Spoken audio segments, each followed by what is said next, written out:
Bonjour et bienvenue sur Radio Cessort, votre rendez-vous quotidien avec l'actualité de la cybersécurité. Nous sommes le jeudi 10 avril 2025, épisode 251, en direct de l'Île-de-France. Je suis Marc-Frédéric Gomez, il est 5h15 du matin et au programme de cet épisode, le CERT-UA, ukrainien, opération ciblée du groupe UAC 226 en Ukraine. Depuis février, des structures militaires, des collectivités et forces de l'ordre sont visées via des documents Excel piégés, diffusant le stealer Gifted Croc. La CISA, 4 nouvelles vulnérabilités ajoutées au catalogue Kev. Oracle, brèche sur des serveurs obsolètes, Oracle Cloud officiellement épargné. Oracle reconnaît un vol d'identifiant sur 2 anciens serveurs de génération 1 et Cloud classique, tout en assurant que l'Oracle Cloud Infrastructure, la fameuse OCI, n'a pas été compromis. Des données datées de fin 2024 et 2025 ont pourtant été confirmées comme valides. Administration Trump, révocation de l'habilitation de Chris Krebs et enquête contre la CISA. L'ex-directeur de la CISA et son employeur actuel, SentinelOne, sont visés. Trump accuse l'agence d'avoir censuré des contenus liés à l'élection de 2020 et à la pandémie. Ivanti Endpoint Manager, vulnérabilité critique sur le PM 2022 et 2024. Et bien entendu, vous retrouverez toutes les sources utilisées en description de cet épisode. N'oubliez pas de vous inscrire à la newsletter de Radio Cessort pour ne rien manquer. Et je vous parlerai aussi de la vulnérabilité et la vie de sécurité sur les produits Aruba HP Network.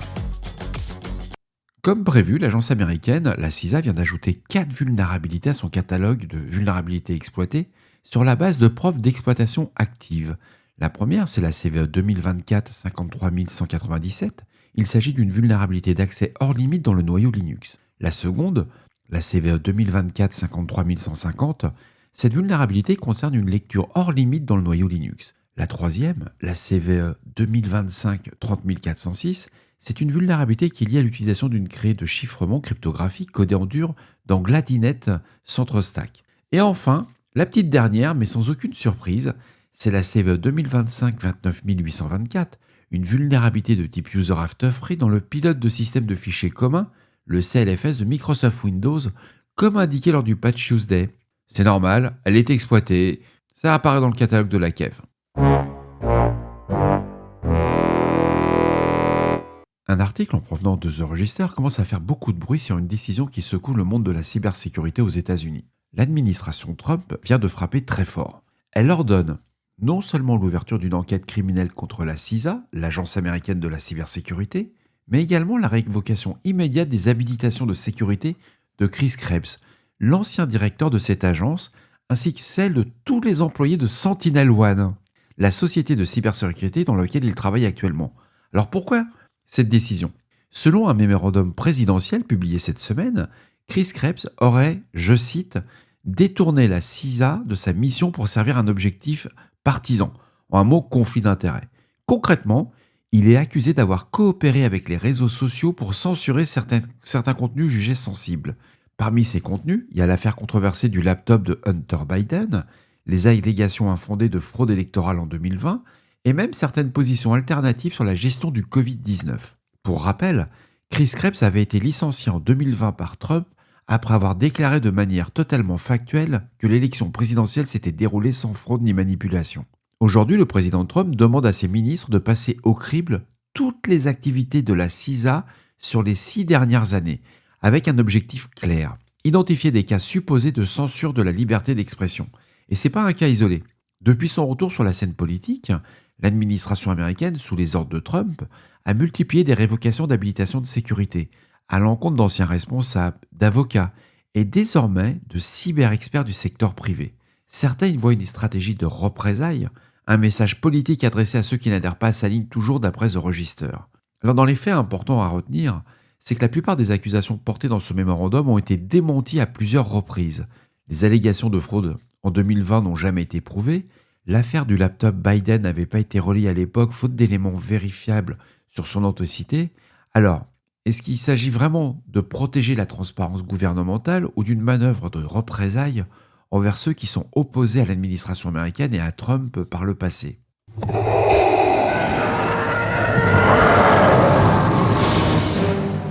On fait un focus sur les alertes du CERT-FR. On va revenir quand même un petit peu à la cybersécurité.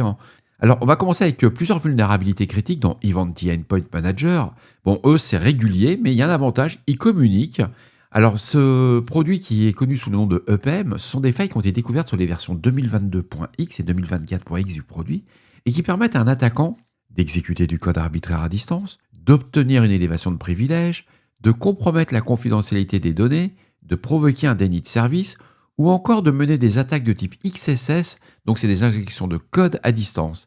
Les versions concernées sont toutes les versions 2022.x antérieures à la SU7, toutes les versions 2024.x antérieures à la SU1.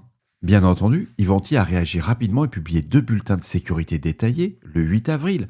Les correctifs sont disponibles et doivent être appliqués sans délai. Alors il y a pas mal de ces bugs qui sont associés, il y en a 6 au total. Je vous laisse consulter le bulletin du CertFR, il est complet, il faut patcher. Continuons sur les alertes publiées sur le site du CertFR. Alors, j'ai retenu celle de HPE Aruba Networking.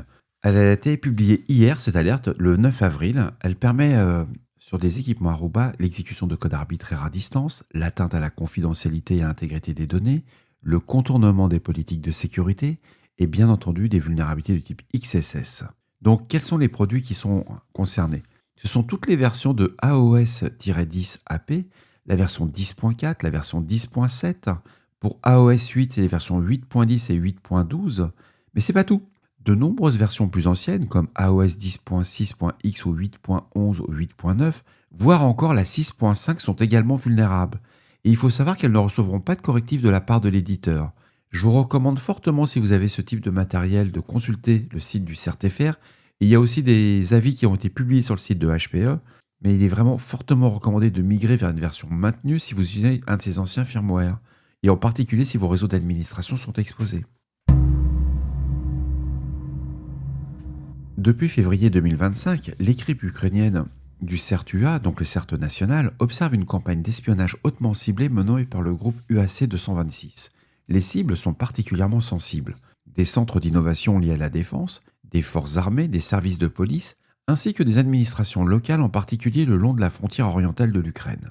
Donc le mode opératoire, c'est une infection qui va débuter généralement par des emails piégés contenant des fichiers Excel avec macro au format XLSM.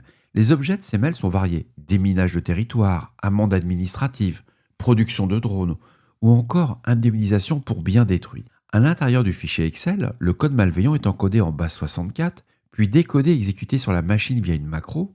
Le fichier exécutable est discret, il est déposé sans extension puis lancé. Il y a 2 types de malware qui ont été identifiés.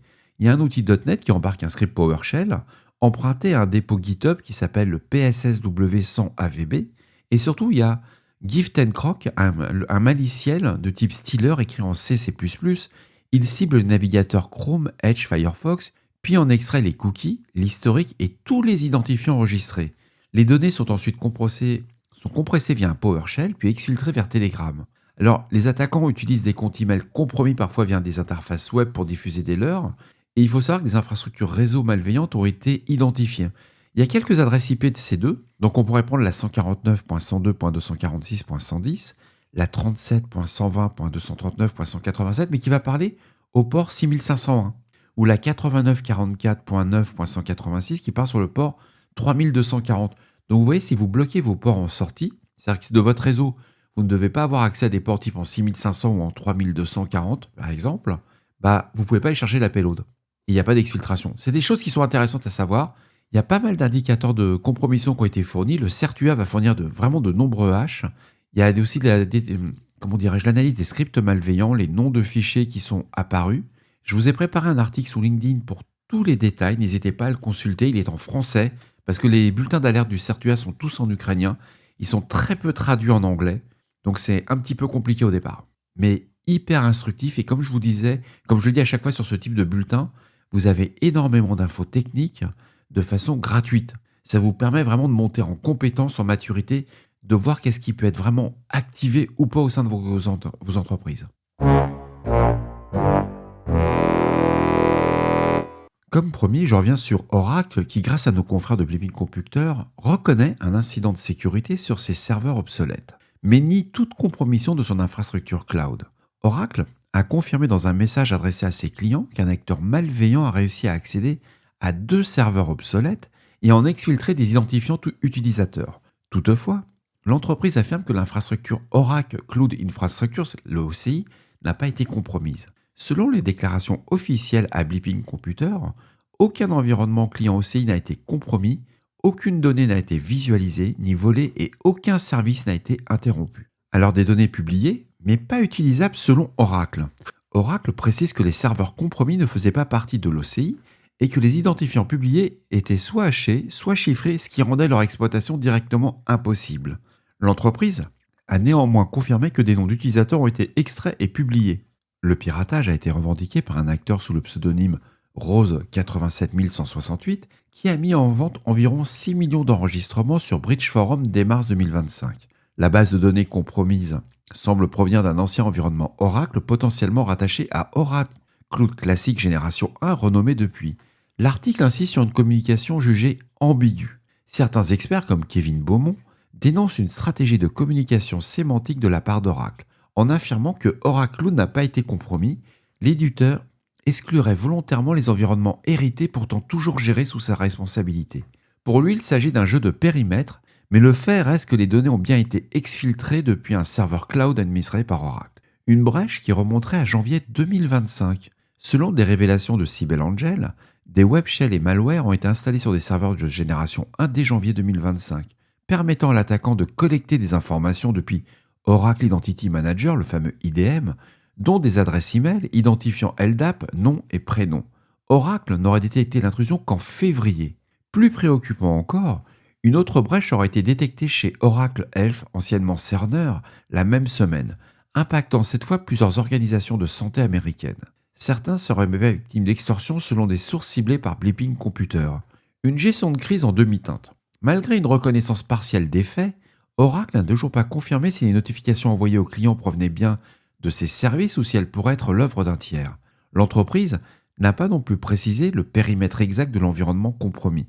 Enfin, plusieurs clients interrogés par les journalistes ont validé l'authenticité des données diffusées, identifiant nom, adresse email. Voilà ce qu'il y a comme information. On parle des identifiants, du nom, de l'adresse email. Ce qui contredit partiellement les déclarations officielles sur la non-criticité des informations compromises. En synthèse, si on devrait faire une synthèse sur cet épisode, Oracle affirme que l'OCI n'a pas été compromis, mais reconnaît qu'un ancien environnement cloud géré par ses soins a été la cible d'une intrusion ayant conduit à l'exfiltration d'informations clients. C'est une affaire à suivre, on n'a toujours pas atterri sur le sujet. Pour le moment, c'est partiel, mais il y a quand même 6 millions de données qui sont sorties. Et pour le moment, c'est vrai que de ce côté-là, Oracle nous avait habitués à mieux. Surtout quand on dit que les données ne sont pas intéressantes, il y a quand même le nom, le prénom, l'identifiant. Et quand on sait qu'il y a énormément d'utilisateurs qui vont utiliser le même mot de passe sur différents services sur Internet, c'est peut-être le moment de les essayer, via des fuites. Non, c'est juste lunaire. Il faut qu'ils se mettent au bon niveau, là, Oracle. Il faut qu'ils se réveillent. Et voilà, cet épisode de Radio Cesseur du jeudi 10 avril 2025 touche à sa fin. J'espère qu'il vous apportera des informations claires et utiles. N'oubliez pas, si vous avez des retours ou des sujets que vous aimeriez voir traités, faites-le moi savoir. Laissez-moi un message sur le répondeur de Radio Cesseur au 07 68 72 20 09, 07 68 72 20 09, ou envoyez-moi un email sur radiocesseur@gmail.com. Merci à tous ceux qui ont encore participé. Si vous voulez soutenir le passage de Radio Cesseur au format vidéo, la cagnotte est ouverte sur Litchi. J'ai préparé une partie de la pièce. Je pense que demain, on fait un premier test. Je vais faire un petit live demain. Vendredi, il y aura un live. Je ne sais pas à quel moment, ça va dépendre quand tout le setup sera installé. Et on va faire un petit truc à l'arrache. D'ici là, restez vigilants, surveillez vos systèmes. Surtout, on ne réfléchit pas, on patch. On se retrouve demain pour un nouvel épisode. Prenez soin de vous. À très bientôt sur Radio Cesseur. Au revoir.